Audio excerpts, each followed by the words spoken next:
कथी के घरवा से, कथी के मुसरवा रे,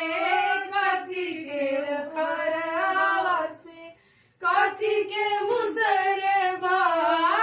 काई चोट चोरवा छोड़ोलनी हे, काई चोट चोरवा छोड़ोलनी हे,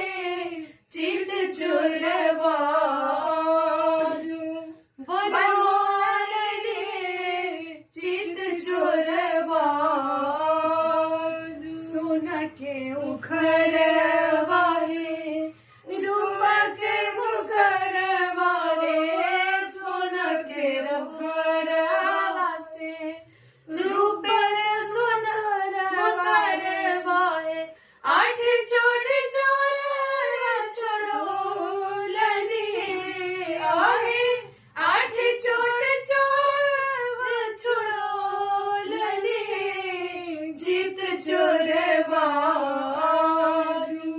बनोलनी हे, चित चोरवा बनोलनी हे, चित चोरवा।